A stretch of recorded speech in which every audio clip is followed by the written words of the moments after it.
Hey, Michael with X-Force PC. We're going to talk about enabling the onboard graphics on a particular motherboard. Now, a couple of things to keep in mind that are very important, very important.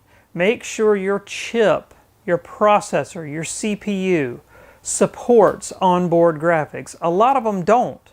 And so trying to enable the onboard graphics on a computer running a chip without integrated graphics support is a waste of time and is not ever going to work. So Google it. Just Google your chip and find out. Number two, these onboard graphics ports are slow. And what I mean by that is for gaming. You can watch videos, browse the internet, check email, do anything you want in general on these ports except gaming. You cannot game on them well at all. Lastly, when you go into your BIOS, you're taking a risk. It's for experienced users. This is level 1 stuff for those of us that are experienced, but do be aware that you could screw things up by going into your BIOS. So do be willing to take that risk and know that that risk does exist before doing so. Now, with all the disclaimers out of the way, let's move on and look at how to enable the onboard graphics.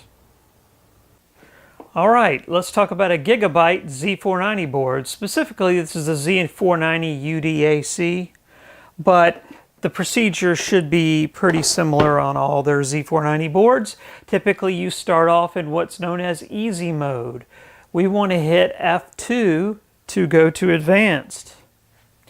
And you can hit the left and the right arrows to move your cursor across, just like in most BIOSes. And I'm going to go over to settings.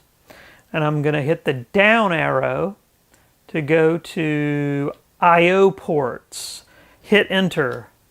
Then I'm going to hit, now our initial graphics output, that means the primary display adapter, if you have a graphics card, should almost always be PCIe 1, slot 1. Because that's the slot you should have your card in, and you want your graphics card to be the primary graphics adapter. Now, when you go down to internal graphics, you see it's set to auto. Typically, auto means if there's a video card installed, disable the onboard video. That's typically what auto means.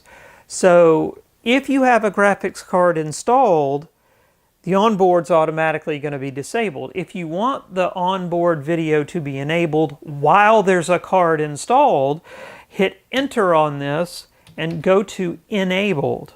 That will enable the onboard graphics even though there's a video card installed. I believe aperture size, I think, is for setting aside video memory. You probably might want to Google that, but I'm 99% sure that's what that means. But I don't want to change mine. I'm going to change mine back to auto because I really don't want my onboard graphics enabled. But you go hit the right arrow until you go over to save and exit, and then choose save and exit setup. Save configuration and reset. Yes.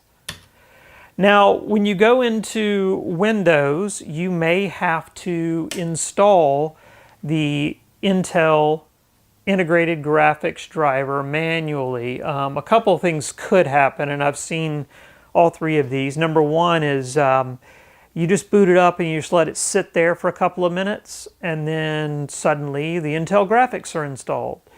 Sometimes you have to go to Windows Update. That's in the settings, so Start, Settings, Windows Update, and tell it to check for updates. And that'll install the drivers. And lastly, sometimes the drivers just never install.